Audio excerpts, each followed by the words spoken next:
The first thing she felt was pain. Not the sharp, clean kind she was used to from surgery.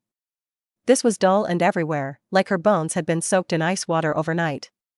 Her chest felt tight, her throat dry, and when she tried to breathe, it came out shallow and wrong.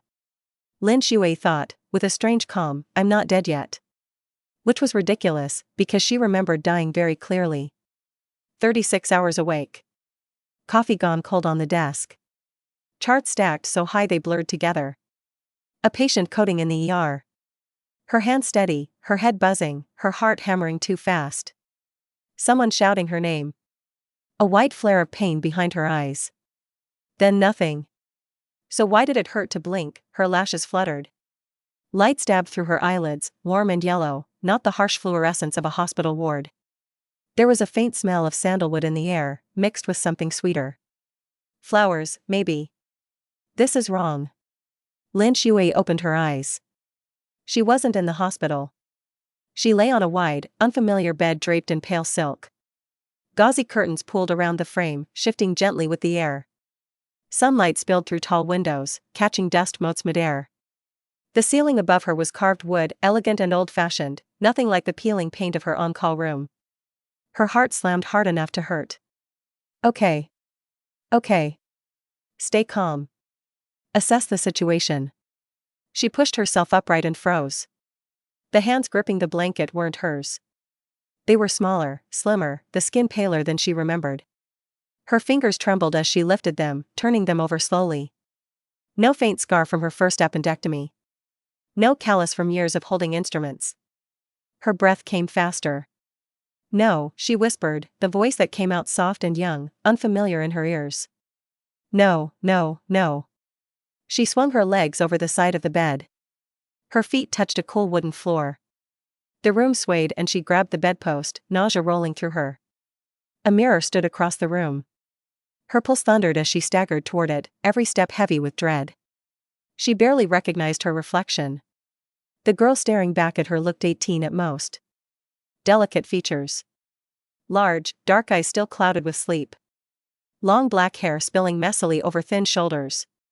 She was pretty in a fragile, breakable way Lin Shui had never been. This isn't me. The thought echoed, hollow and sharp. Memory slammed into her head without warning. A cramped childhood home. A shouting man reeking of alcohol. A woman with cold eyes and sharper words. A marriage contract signed without consent. A wedding night spent alone in a massive, empty house. Lin Shui gasped and clutched the edge of the vanity as another memory surfaced, clearer than the rest. A book. A ridiculous web novel she'd read during a rare break, the kind filled with melodrama and overpowered villains. She'd skimmed it while half asleep, scoffing at the plot holes, rolling her eyes at the tragic female lead. The female lead named Shen Qingyao. Her stomach dropped. She whispered the name aloud, testing it. Shen Qingyao. The face in the mirror didn't change, but something inside her did. A horrible certainty settled in her chest. She wasn't Lin Shui anymore. She was Shen Qingyao. The cannon fodder wife in a trashy novel. Married off to a man she barely knew. Dead within 3 years, her death nothing more than a footnote in the collapse of a powerful family. Her knees buckled and she slid down to the floor, back against the vanity, breathing hard. You've got to be kidding me. Of all the bodies. Of all the worlds. She remembered how the story went. The Shen family was rotten to the core. Her father greedy, her stepmother cruel. Shen Qingyao had been timid, desperate for affection, easily manipulated. She'd clung to her husband, Gu Zhaoting, like a lifeline. And Gu Zhaoting had despised her. He was the novel's cold, brilliant male lead. Head of the Gu group. Feared in business circles. Untouchable until everything went to hell. 3 years. In 3 years, the Gu family would be framed, torn apart by rival conglomerates. His parents would die. His siblings would be destroyed. Gu Zhaoting himself would barely survive, only to become a shell of a man in the later chapters. And Shen Qingyao, she died early. Quietly. Pushed aside once she was no longer useful. Lin Shui pressed her forehead to her knees and laughed weakly. Fantastic, she muttered. I work myself to death saving people and wake up as a doomed extra.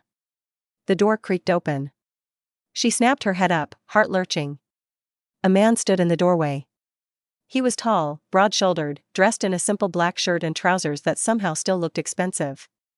His expression was cold, sharp eyes assessing the room like he expected trouble to leap out at him. Gu Zhaoting. In the flesh. The male lead looked even more intimidating than she remembered. His features were striking, but there was a distance to him, a controlled stillness that made her instinctively sit straighter. This was a man used to being obeyed. His gaze landed on her, seated on the floor in her nightclothes, hair a mess, eyes too bright. A flicker of irritation crossed his face. "You're awake," he said. His voice was low, flat. Not a question. Lin Shui swallowed. Her mind raced. What does Shen Qingyao usually do here? Cry? Apologize? Act pitiful. She pushed herself to her feet, smoothing her clothes with shaking hands. Yes. Her voice sounded steadier than she felt. Gu Zhaoting frowned. That was the first thing that felt off to him. Shen Qingyao was usually timid, barely able to meet his eyes. This woman looked alert. Sharp. Like she was studying him. His gaze narrowed slightly. You fainted yesterday, he said. The doctor said it was stress. Lin Shui bit back a snort. Stress. Sure. Let's go with that. She nodded. I see. Silence stretched between them, awkward and heavy. She could feel his scrutiny like a weight on her skin. Say something normal. Don't freak him out. She opened her mouth, then closed it again as a horrifying thought hit her. Wait. In the novel, Gu Zhaoting could hear her thoughts. Not all of them. Just hers. For reasons never fully explained, because the author had apparently decided logic was optional. Her blood ran cold. She looked at him, really looked this time, searching his face for any sign. He was still watching her, expression unreadable. Don't think about the plot. Don't think about his family dying. Don't think about, you're already dead in 3 years, Gu Zhaoting. Your whole family is screwed. The thought slipped through, unbidden. Gu Zhaoting's eyes flicked up sharply. The air in the room changed. Lin Shui's heart dropped into her stomach. Oh no. Oh no no no. He stared at her, disbelief flashing across his face before it hardened into something dangerous.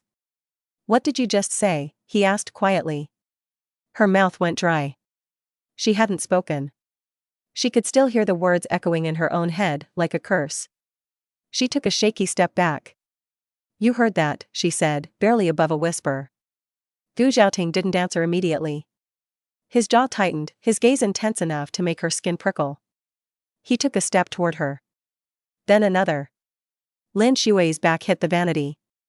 She braced herself, pulse roaring in her ears. You just thought, he said slowly, that my family will be destroyed in 3 years. Her knees felt weak. So much for a quiet start. She forced herself to meet his eyes, even as panic threatened to overwhelm her. I didn't say it, she replied. But yes. You heard it. The silence that followed was suffocating. Gu Zhaoting straightened, his expression stormy. Confusion warred with suspicion, with something darker beneath it all. What are you? He asked. Lin Shui laughed softly, the sound brittle. Trust me, she said, voice rough with truth. I'm still trying to figure that out myself. Somewhere deep inside, fear curled tight and sharp. But beneath it, another feeling stirred. Resolve. She might be trapped in a novel. She might be wearing someone else's face. She might have a ticking clock hanging over her head. But she was still a doctor. And she wasn't planning on dying again. Not quietly. Not uselessly. Not this time. Shen Qingyao did not sleep. She lay stiff beneath layers of silk, staring at the dark canopy above her, replaying the same moment over and over again. Gu Zhaoting had heard her thoughts. Not metaphorically. Not guessed. Heard. Every time she started to drift off, panic jolted her awake again. Her mind felt like a room full of open windows in a storm, thoughts flying everywhere with nowhere to hide. Think about neutral things. Boring things. She tried counting in her head. 1, 2, 3. She imagined a blank wall. A quiet lake. A hospital corridor at 3 in the morning. This man is the male lead. Ruthless. Suspicious. Probably capable of locking me in a lab if he thinks I'm dangerous. Her heart sank. Great. So much for that. When morning light filtered into the room, she gave up on sleep entirely. A maid knocked gently and came in with a tray of clothes. Pale blue dress. Modest, soft fabric. This is what Madame usually wears for breakfast, the maid said, smiling politely. Qingyao forced a smile back. Thank you. She dressed slowly, staring at her reflection again. The girl in the mirror looked composed. Almost delicate. Inside, she was vibrating with nerves. Breakfast. The word alone made her stomach knot. In the novel, Shen Qingyao rarely ate with the Gu family. She wasn't welcome, not openly, but in that quiet, dismissive way that hurt worse. She would sit at the edge of the table, barely speak, barely breathe. But that was the old Shen Qingyao. And now her thoughts were basically a loudspeaker. By the time she followed the maid downstairs, her palms were damp and her head hurt from trying not to think. The dining room was long and bright, sunlight pouring in through tall windows. A heavy wooden table dominated the center, already set with dishes that smelled incredible. Congee, steamed buns, small plates of vegetables and meat. The Gu family was already seated. Gu Zhaoting sat at the head of the table, posture straight, expression cool. To his right was his mother, Madame Gu, elegant in a pro-grade qipao, her hair neatly pinned.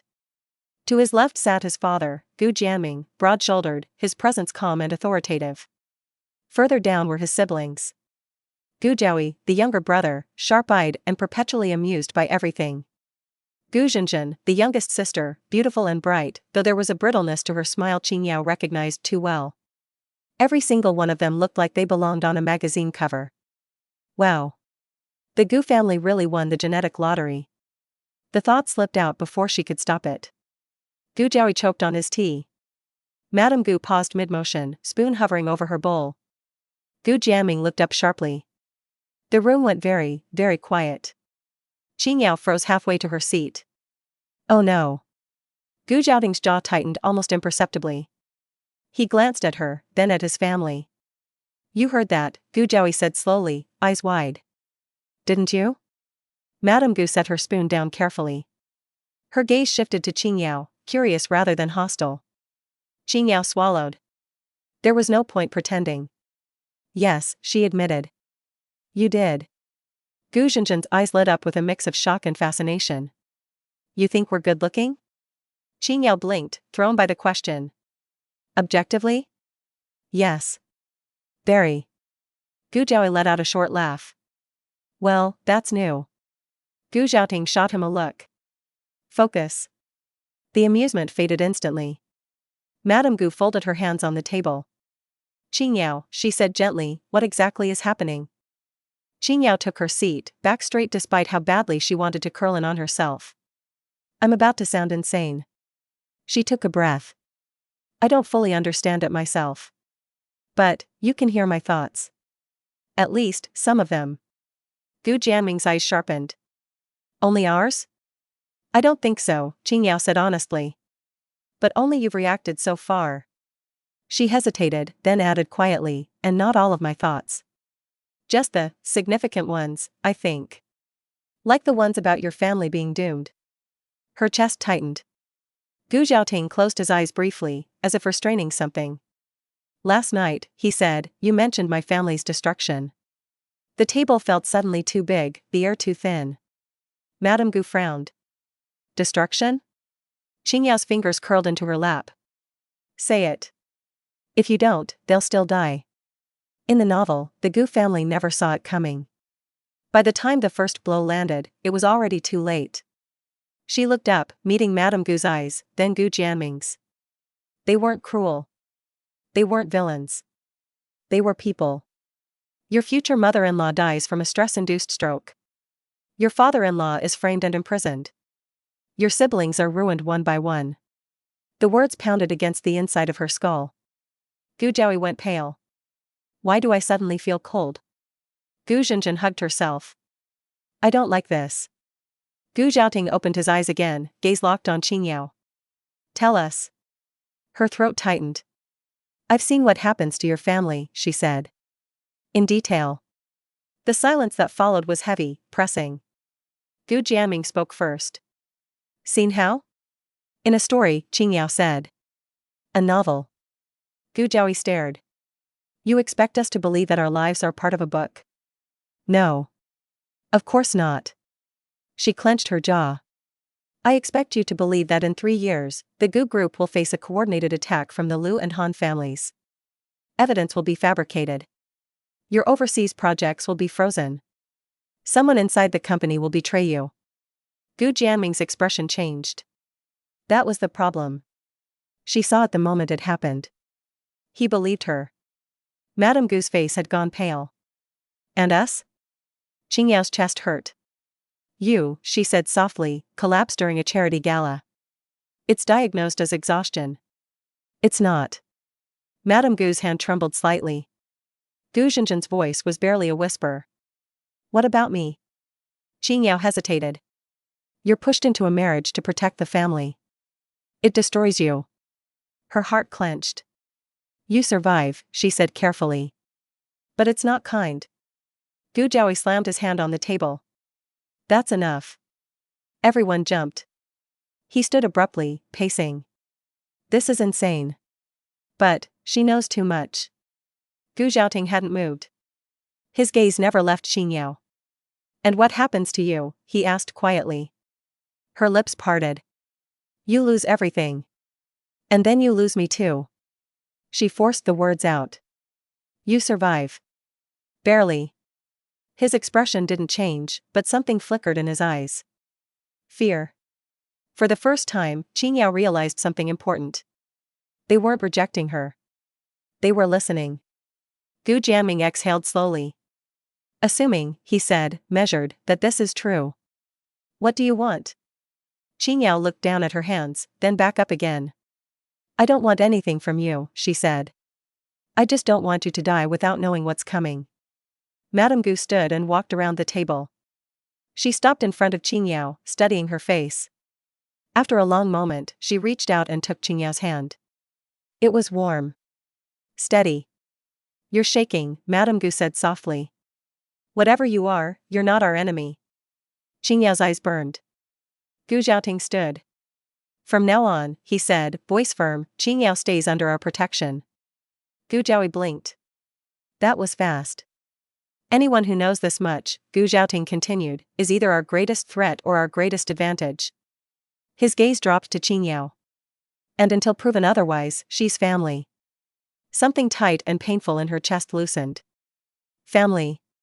She hadn't had one in a long time. And somewhere, unbidden and sharp, another thought surfaced. You still die in the original plot. Gu Zhaoting stiffened. Qingyao winced. Sorry. Gu Jiaoyi laughed, a little hysterically. Breakfast is ruined forever, isn't it? Despite everything, a weak smile tugged at her lips. Yeah. Probably. But for the first time since waking up in this body, Shen Qingyao felt something dangerously close to hope. Shen Qingyao discovered the system while brushing her teeth. She was standing in front of the sink, staring blearily at her reflection, trying not to think about impending corporate collapse, when a mechanical chime rang in her head. Ding. She froze, toothbrush midair. Please don't be a hallucination. I already died once. Another sound followed, unmistakably artificial, cheerful in a way that felt deeply untrustworthy. Congratulations, host. The melanation system has been successfully bound. Qingyao stared at herself in the mirror, toothpaste foam sliding down her lip. I'm sorry, she said aloud. The what? Melanation system online. Current host compatibility, 73%. Soul-body integration incomplete. She swallowed and rinsed her mouth, hands shaking slightly. Define melanation. The system paused, as if offended. Melanation refers to the absorption and processing of information density, emotional entropy, and social energy. In simpler terms, gossip. Of course it is. Qingyao pinched the bridge of her nose. So I die from overwork, wake up in a novel, and now I'm powered by gossip. Correct. She slumped against the counter. What do you want from me? Consume gossip. Observe secrets. Participate in social information exchange. Accumulate points. A translucent panel appeared in her vision. Melanation points, 0 soul integration, 73% reward threshold, locked. Her chest tightened at the last line. What happens if I don't? System failure. Host soul rejection. Termination within 3 years. 3 years. Of course it matched the novel's timeline. And if I do? She asked quietly. Upon reaching 100% integration, host may choose a permanent path. Continued existence guaranteed. Immortality optional add-on. Qingyao snorted. You say that like it's a grocery upgrade. Optional but recommended. She closed her eyes. Fine. How do I earn points? Consume gossip. She waited. That's it, correct. So overhearing, she pressed. Analyzing? Internal commentary? Bonus points awarded for high-quality insight, emotional impact, and narrative irony. Her lips twitched despite herself. This system was ridiculous. Also, workable. The door behind her clicked open. Qingyao turned just in time to see Gu Zhaoting step in, already buttoning his cuffs. He paused when he saw her standing there, eyes unfocused. You look like you're negotiating with the air, he said flatly. She glanced at him, then back at the mirror. System, does he hear you? Negative. System communications are private. Thank God. She exhaled. I was thinking. His gaze sharpened slightly. Dangerous habit. She shot him a look. For you, maybe. He didn't respond, but she noticed something new in his eyes. Not irritation. Evaluation. He was watching her like a variable he couldn't quite quantify. Last night, he said, you said you wanted nothing. That's still true. And yet you're staying. She shrugged. I don't have anywhere else to go. You'd be beaten half to death if you went back to the Shin family right now. The thought flared bright. Ding. Melanation points +5. Qingyao stiffened. Gu Zhaoting's eyes narrowed. What just happened? She hesitated, then decided honesty was safer than secrecy. I think I just got rewarded for thinking badly about my biological family. He stared. You're smiling, he observed. She wiped her face quickly. Am I? Yes. Huh. She didn't even realize it, but something warm had spread through her chest. Not joy. Relief. Gu Zhaoting leaned against the doorframe. Explain. So she did. Not everything. She didn't mention immortality. But she told him about the system, the points, the condition tied to her survival. He listened without interrupting, expression unreadable. When she finished, he was quiet for a long moment. You're saying, he said slowly, that gossip keeps you alive. Yes. And that your insights are incentivized. Unfortunately. He nodded once.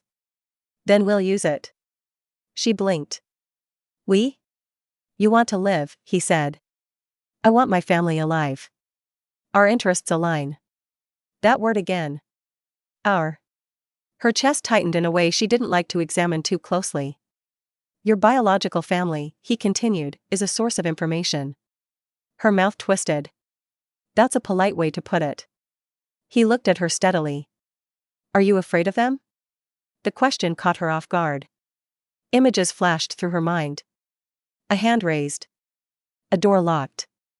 Laughter behind it. Yes, she said honestly. Gu Zhaoting straightened. Then we'll start there. They went back to the Shin family 2 days later. The Shin residence was smaller than the Gu estate but tried very hard to look impressive. Marble floors. Oversized art. Everything polished and cold.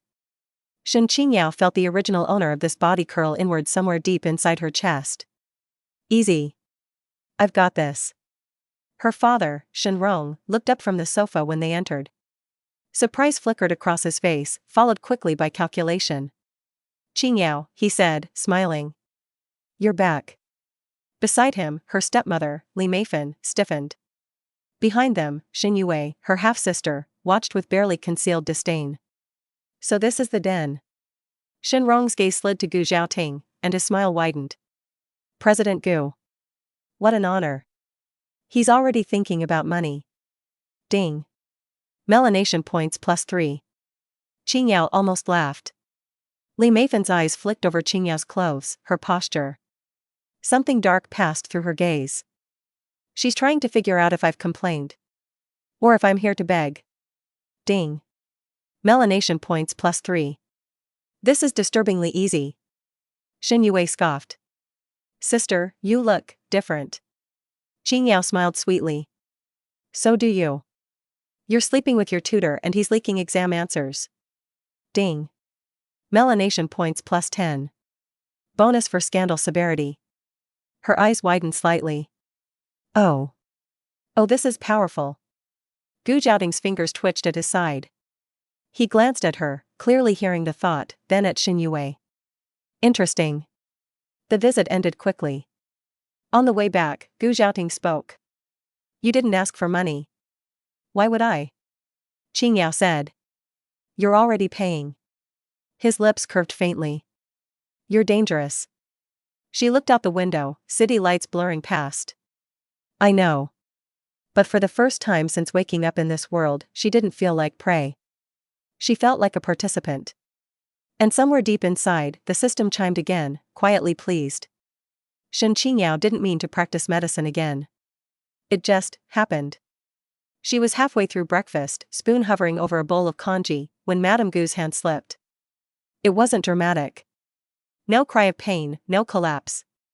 Just a barely noticeable pause, her fingers curling strangely against the porcelain, her breath catching for half a second before she smoothed her expression and continued speaking. No one else noticed. Qing Yao did. Her spoon clinked softly against the bowl. That wasn't clumsiness. Her gaze sharpened, tracking the older woman's posture. The slight stiffness in her neck. The way she shifted her shoulders, as if trying to ease an invisible pressure. Her pulse quickened. Blood pressure spike? Arrhythmia? Or, don't jump to conclusions. She forced herself to breathe, but her body had already leaned forward. Madame Gu smiled at Gu Jinjin, completely composed. She's good at hiding pain.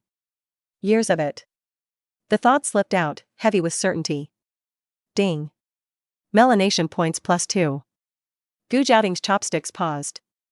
Qing Yao swallowed. She hadn't meant to say that. She really hadn't. Madame Gu glanced at her. Qing Yao? Qing Yao hesitated, heart thudding. If she was wrong, she'd look like a fraud. Worse, a troublemaker. But if she was right and stayed silent, she set her spoon down. Madam, she said carefully, have you been having chest tightness recently? The table went quiet. Gu Jianming frowned. What kind of question is that? Madame Gu blinked. Sometimes. Qing Yao pressed on, unable to stop now. Pain radiating to the back? Shortness of breath? A feeling like something is tearing? Gu Jinjin's face went pale. Tearing? Madame Gu's smile faltered. Gu Zhaoting stood. Qing Yao. Her hands were cold. I might be wrong, she said quickly. But I don't think I am.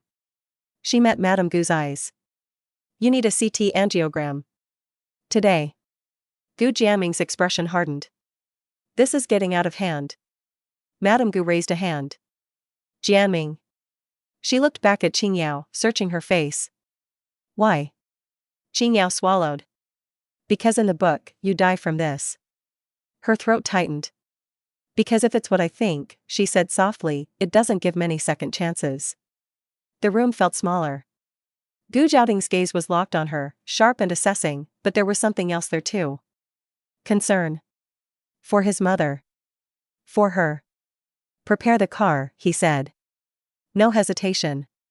Madame Gu reached out and squeezed Qing Yao's hand as they stood. You're coming with me. At the hospital, everything snapped into place. The smell of antiseptic.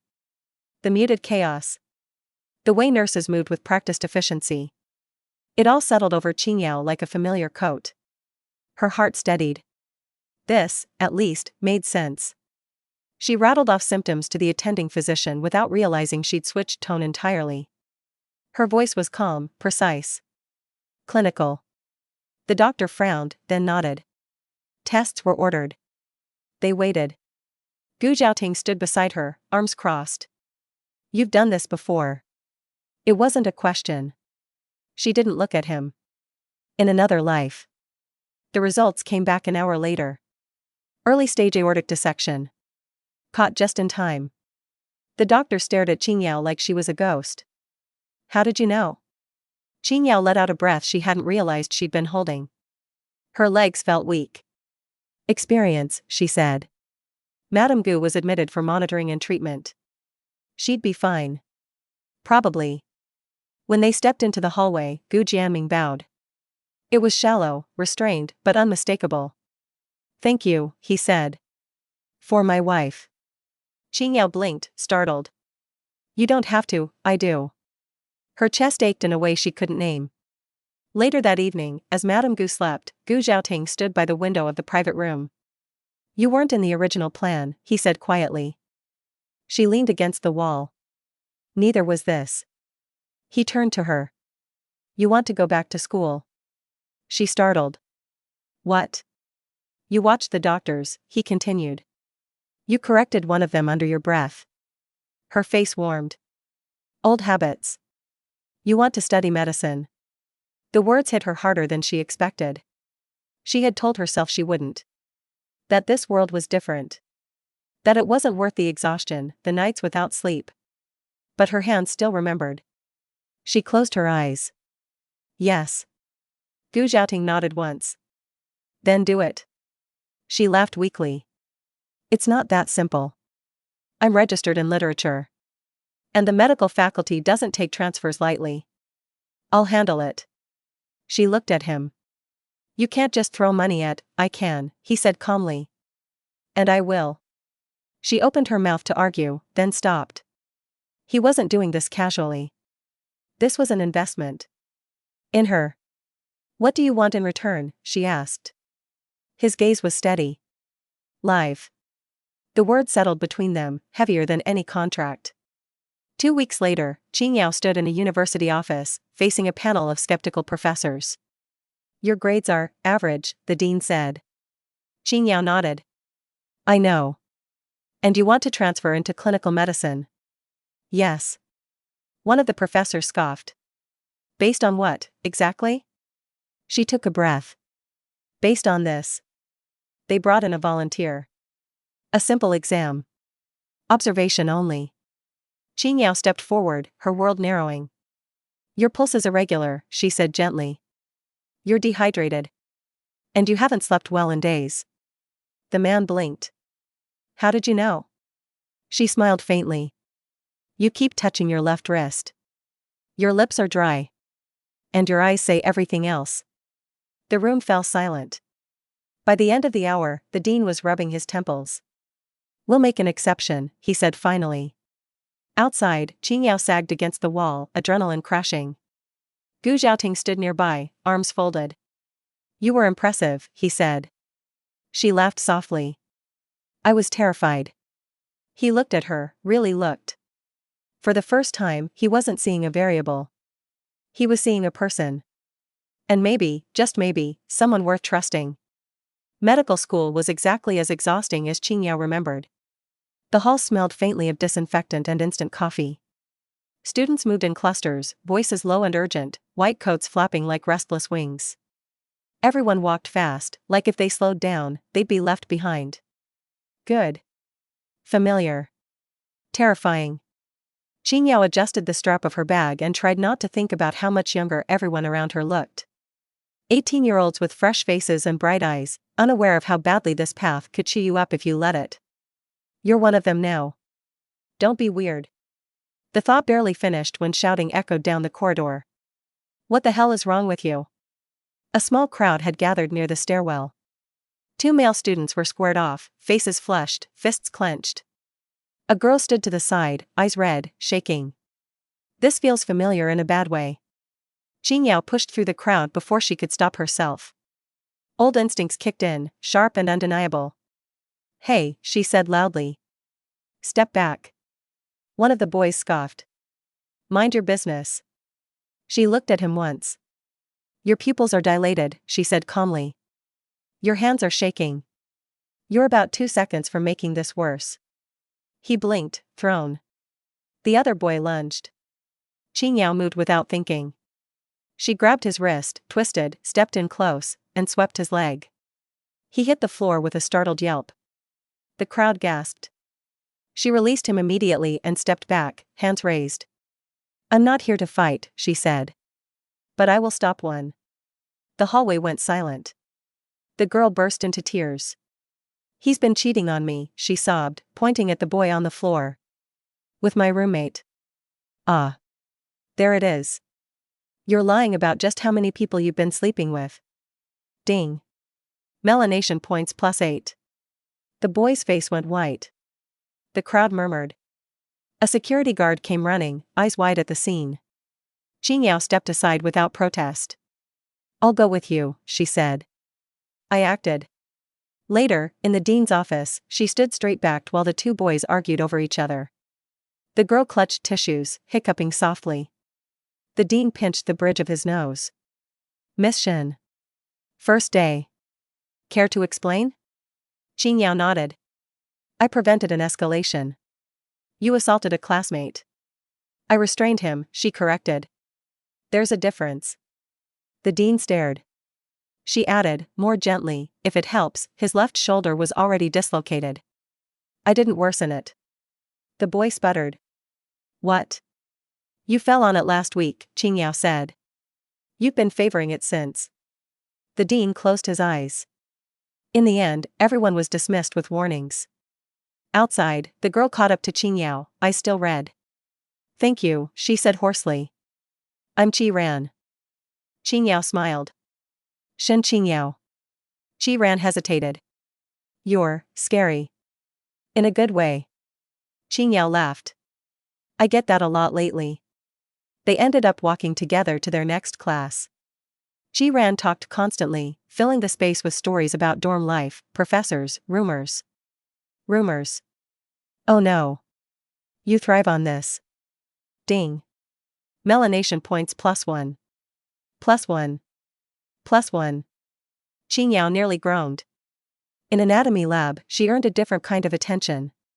While the instructor lectured, Qing Yao's gaze kept drifting to a boy 2 tables down. His skin looked faintly yellow under the harsh lights. He rubbed his side when he thought no one was watching.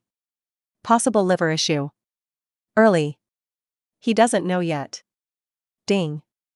Melanation points +2. She squeezed her eyes shut. Stop diagnosing strangers. She didn't stop. By lunchtime, half the class was whispering about her. She broke up a fight. She predicted someone's ulcer. She transferred in with goo group backing.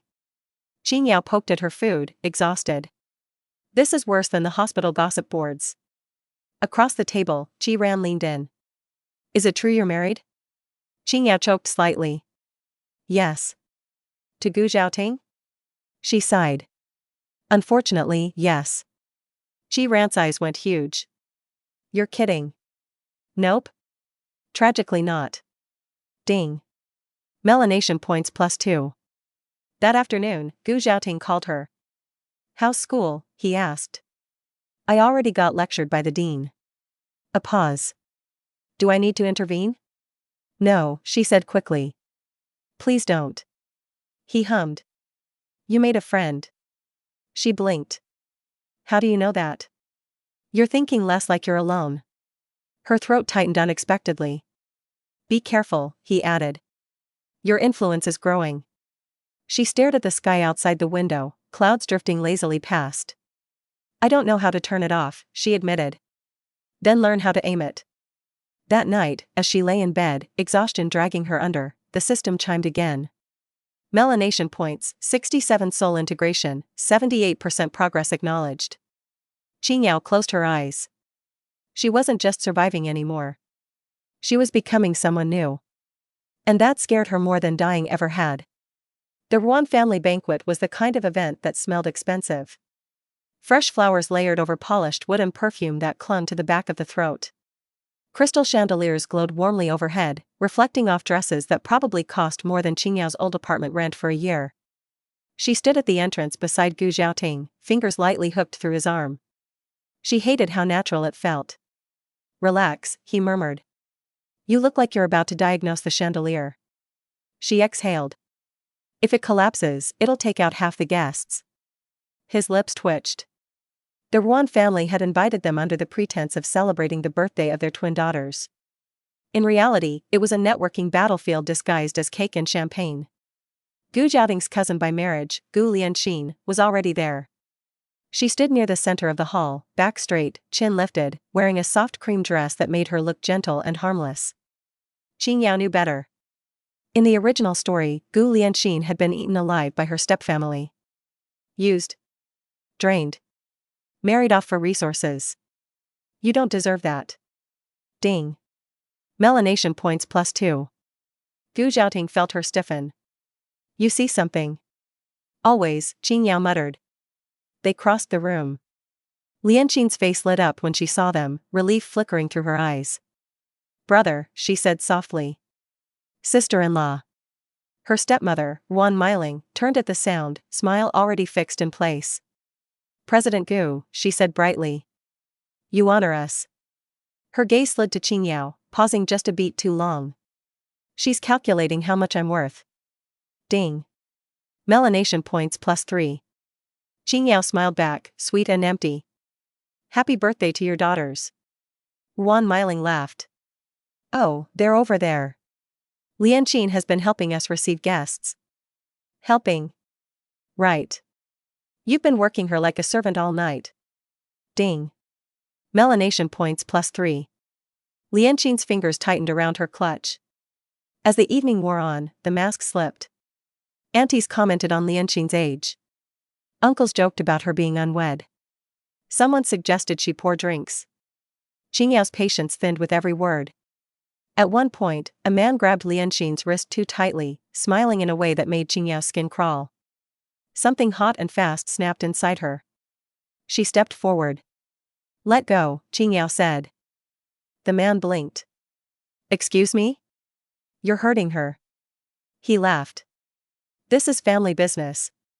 Qing Yao smiled thinly. Then you won't mind if I interfere. She pried his fingers off Lianxin's wrist and shoved him back a step. Not hard. Just enough. The room stilled. Ruan Miling rushed over. Qing Yao, please don't cause a scene. Cause a scene? You've been planning to sell her off tonight. Ding. Melanation points +10.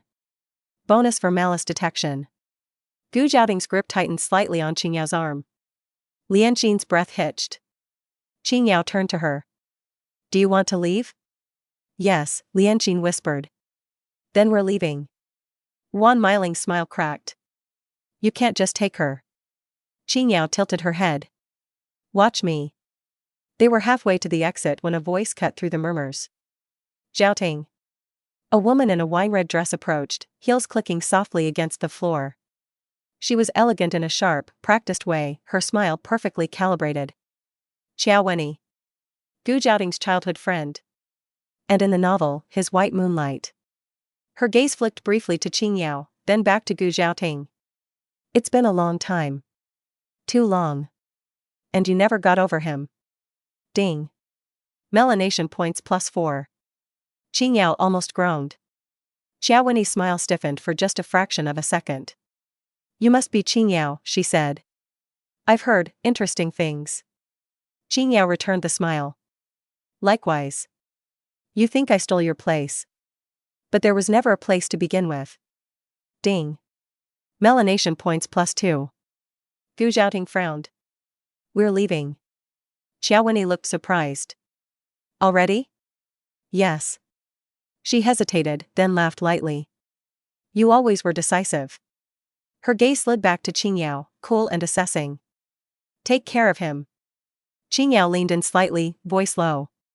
I don't need permission. The air sharpened. On the drive home, Lianxin sat curled in the back seat, silent.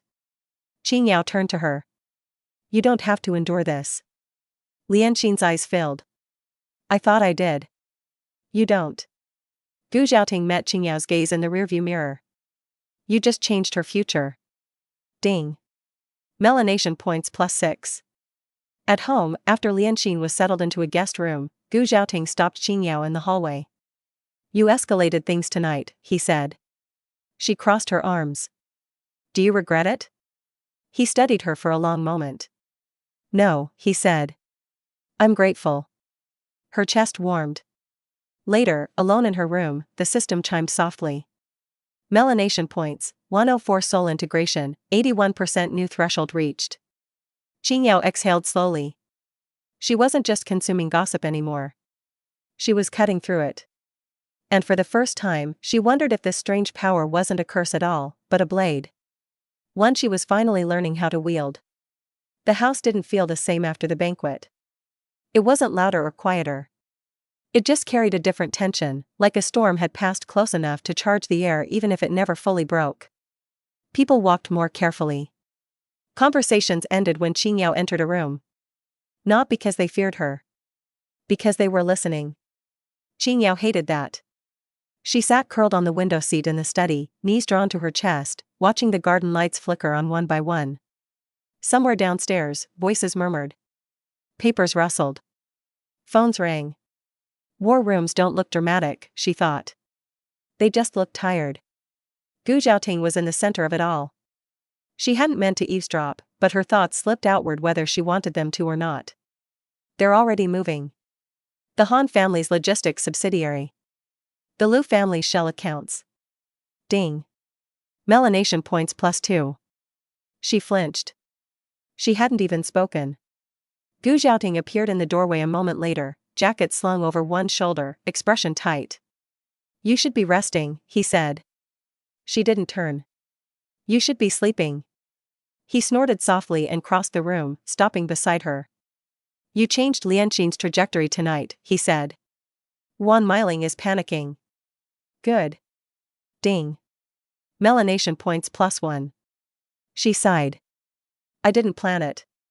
I just couldn't watch. I know. That was the problem. He knew too much now. He leaned against the desk. The Han family reached out this morning. Indirectly. Her stomach tightened. They want to probe. See how much we know. Ding. Melanation points +2. Gu Zhaoting's eyes darkened. We're going to let them think we're unaware. Qingyao turned to him. That's not how it went before. I know, he said quietly. That's why we're changing it. She studied him. He looked older tonight. Not tired. Burdened. You don't have to carry this alone, she said. His gaze flicked to her. Neither do you. Downstairs, a door slammed. Gu Zhaoting's phone vibrated. Shenzhen, he muttered, answering. Qingyao listened despite herself. The call was short. His face hardened with every word. What? She asked. Our cousin, he said. Gu Jinwen. Her stomach dropped. In the novel, Jinwen was ruthless. Brilliant. And merciless when betrayed. She already knows. Ding. Melanation points +3. They found Gu Jinwen in the training room, rapping her knuckles with slow, deliberate movements. Her hair was pulled back tightly, eyes sharp as broken glass. So, Jinwen said without looking up. It's true. Gu Zhaoting folded his arms. You've been listening. Jinwen glanced at Qingyao.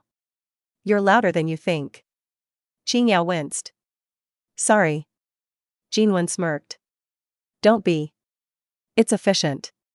She finished wrapping her hands and stood. My friend betrayed us. Her voice was flat. Too flat. He sold information to the Liu family, Jinwen continued. I confirmed it.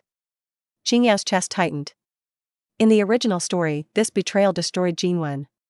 She lost everything trying to play fair. Not this time. Ding. Melanation points +4. What are you going to do? Qingyao asked quietly. Jinwen smiled. It didn't reach her eyes. End it. Gu Zhaoting didn't stop her. Neither did Qingyao. She told herself that was okay. That some people couldn't be saved. That this world wasn't a hospital. Still, later that night, she couldn't sleep. Her phone buzzed just after midnight. Unknown number, it's done. Qingyao stared at the screen, heart heavy. She set the phone face down and pressed her palms to her eyes. You're changing the story. People bleed differently now. Ding. Melanation points +1. A knock sounded. Gu Zhaoting stepped inside, quiet as a shadow. He didn't speak at first. Just sat beside her on the bed. She won't be bothered again, he said. Qing Yao nodded. I know. He looked at her, really looked this time. Does it bother you? She hesitated. Yes, she said. And no. That made him nod. There's something else, he said. Her breath caught. Our eldest sister, he continued. Gu Genie. The name hit like ice. In the novel, Genie was kind, gentle, and ruined. She married wrong, Qing Yao whispered. Gu Zhaoting's jaw tightened. She has a son, he said. Gu sang. Her heart sank. In the original timeline, Sang was injured in an accident. Then used. They want his leg. Ding. Melanation points +6. Emergency insight bonus.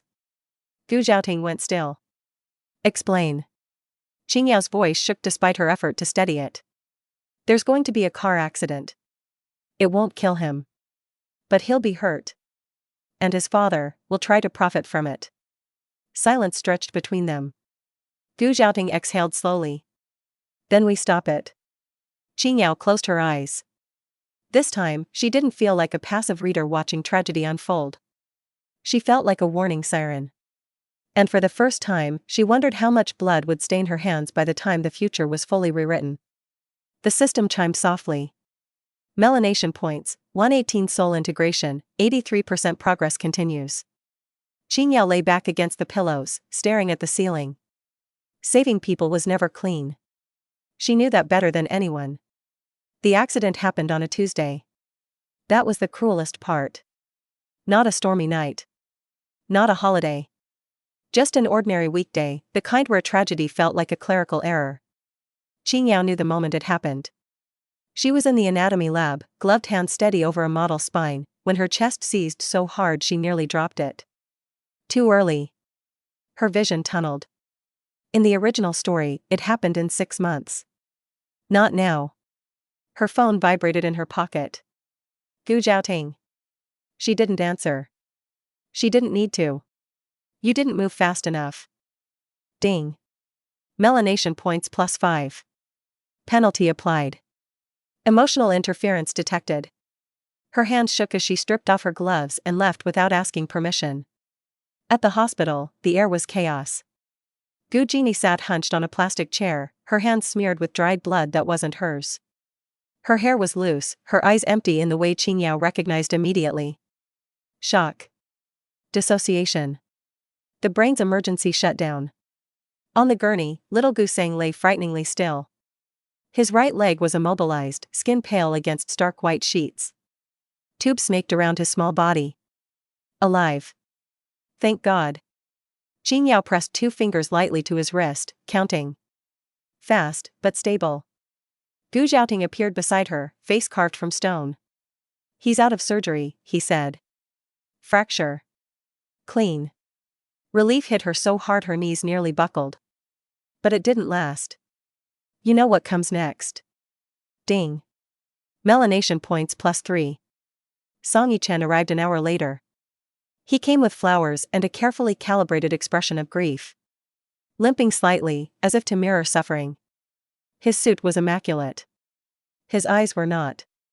You're not injured. You never were. Ding. Melanation points +4. Qing Yao watched him kneel in front of Gu Genie, voice low and gentle. This is my fault, he said. I should have been driving. Liar. The word burned. You switched cars at the last minute. You weren't even there. Ding. Melanation points +6. Gu Genie didn't react. She stared through him like glass. Song Yichen's gaze flicked up, landing on Qing Yao. For just a fraction of a second, his mask slipped. Recognition. Threat assessment. Qing Yao smiled faintly. That night, Gu Sang spiked a fever. Qing Yao stayed. She sat at his bedside, monitoring vitals, adjusting drips, murmuring nonsense stories when he stirred. She didn't think. She just acted. Hands remember what minds try to forget. When Gu Sang finally slept, she stepped into the hallway and found Gu Xiaoting waiting. "It's him," she said quietly. "Song Yichen." He nodded. "I know." She hesitated. "There's more." "Of course there is." Ding. Melanation points +2. She leaned back against the wall, exhausted to her bones. Song Yichen isn't his real name. Gu Xiaoting's eyes sharpened. "He stole it," Qing Yao continued. "Years ago.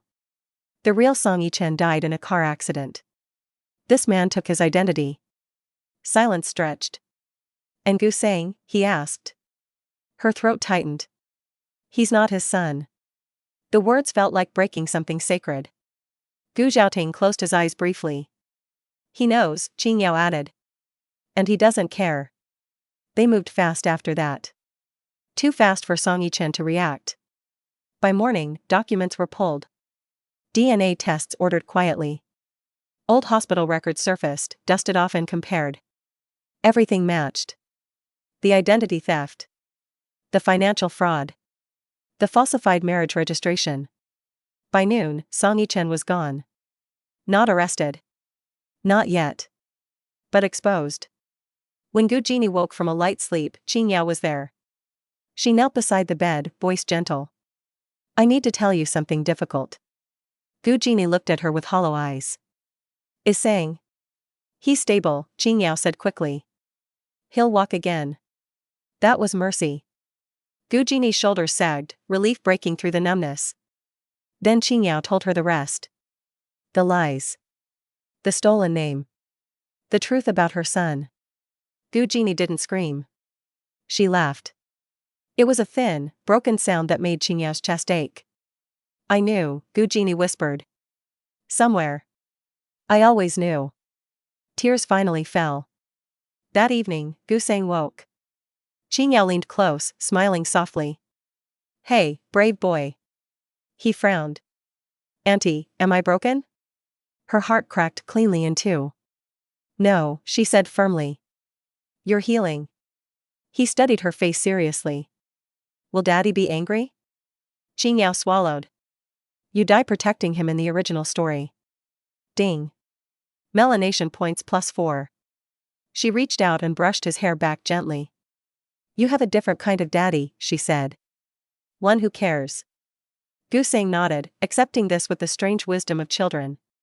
Later that night, Gu Xiaoting signed the papers. Guardianship transfer. Emergency protection order. Gu Jini and Gu Sang would leave with them. As they walked out of the hospital, Qing Yao lagged behind. Her hands were trembling again. Gu Xiaoting noticed. He always did now. "You did well," he said quietly. She shook her head.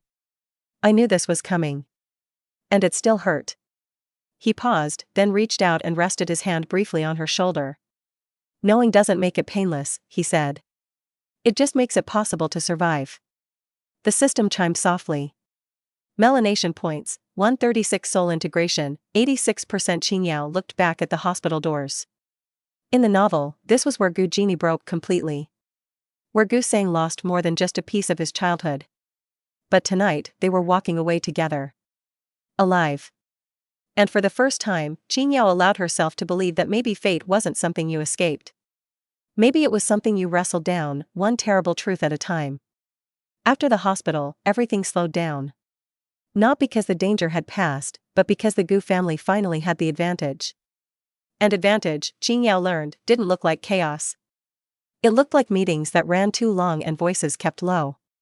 It looked like documents signed in silence and phone calls made at dawn. It looked like control. Gu Jini and Gu Sang moved into the west wing of the estate. The rooms were sunlit and quiet, far from the main corridors. Gu Sang clutched his crutches with stubborn determination, jaw set in a way that made Qing Yao's chest ache. "You're stronger than the story ever let you be." Ding. Melanation points +2. Jeannie stayed close to her son, moving through the house like a ghost learning how to breathe again. She spoke little, but when she did, her voice was steadier. Healing didn't announce itself. It whispered. Qing Yao returned to school, but she was different now. More careful. Less impulsive. She stopped diagnosing strangers out loud. She listened more than she spoke. which, unfortunately, was still a lot. Rumors followed her through the halls. She lives in the Gu estate. She predicted a stock drop. She made a professor apologize. Most of it was nonsense. Some of it wasn't. You're becoming a node. Information flows toward you. Ding. Melanation points +1. She didn't know how she felt about that. Gu Zhaoting watched her quietly. He stopped letting her take taxis. A car was always waiting. Her phone buzzed if she stayed out too late at the library. I'm not fragile, she snapped one night. I know, he replied calmly. That's not why. She stared at him. Then why? He didn't answer. The answer came a week later. She found him in the study, jaw tight, eyes dark. A stack of financial reports lay open on the desk. The Liu family tried to approach you, he said. Her stomach dropped. What? Indirectly, he clarified. A professor with connections. A scholarship offer. Ah. They're testing whether I can be bought. Ding. Melanation points +4. I didn't respond, she said quickly. I know. He exhaled slowly, hand pressing against the desk. From now on, you don't take any private meetings without me knowing. Her temper flared. I'm not your asset. He looked at her then. Really looked. I know, he said. That's exactly the problem.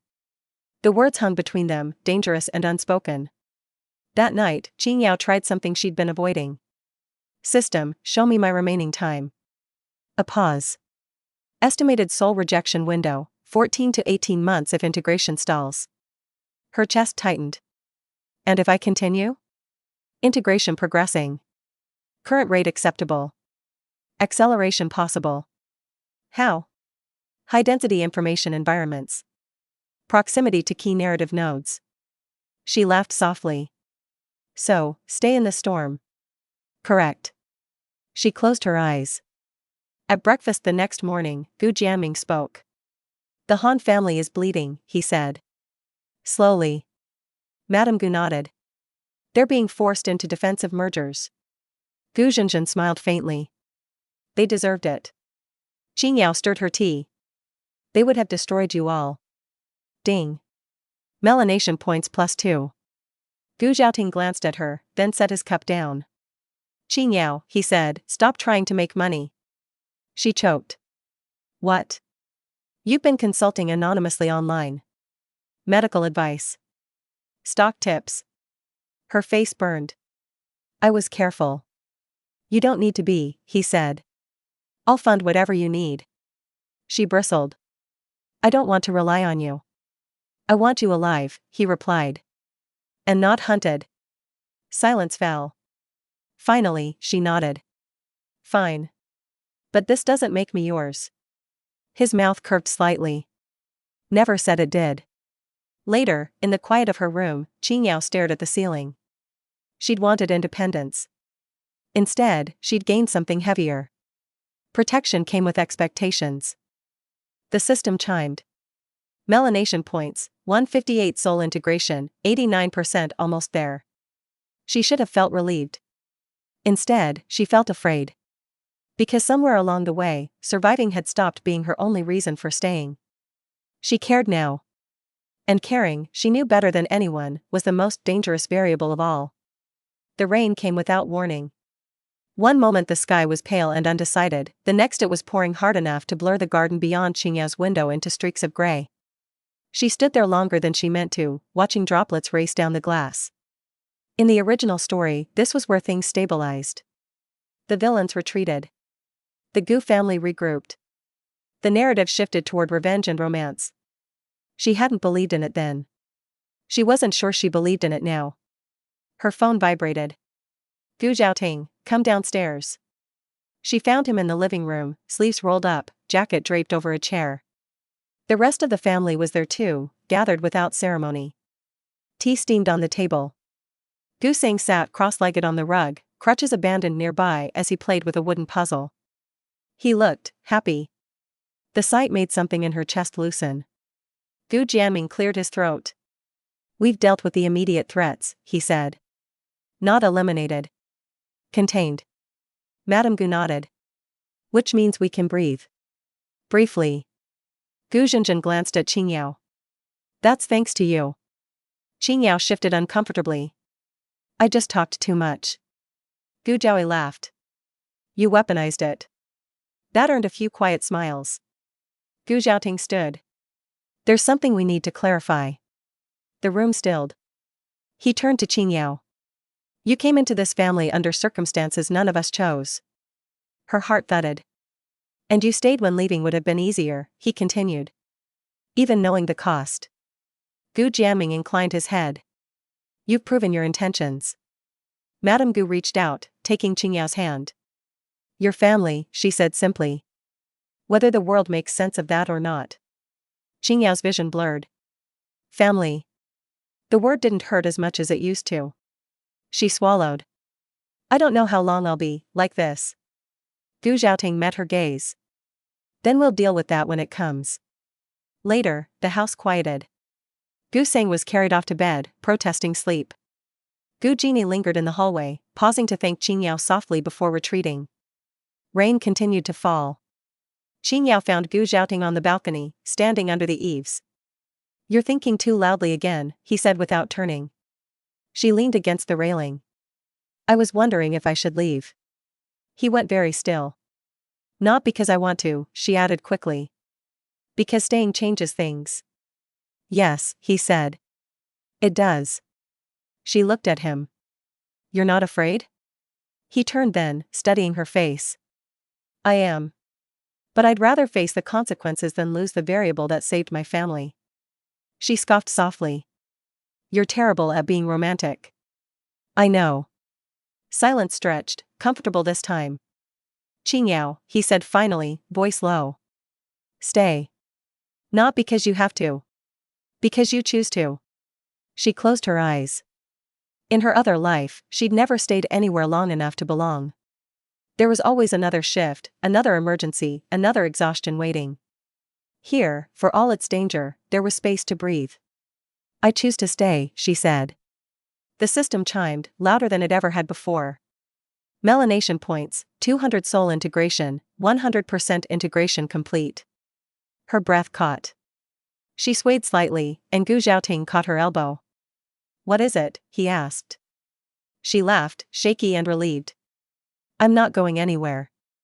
The rain softened to a drizzle. Somewhere inside her, something settled. Not power. Not certainty. Roots.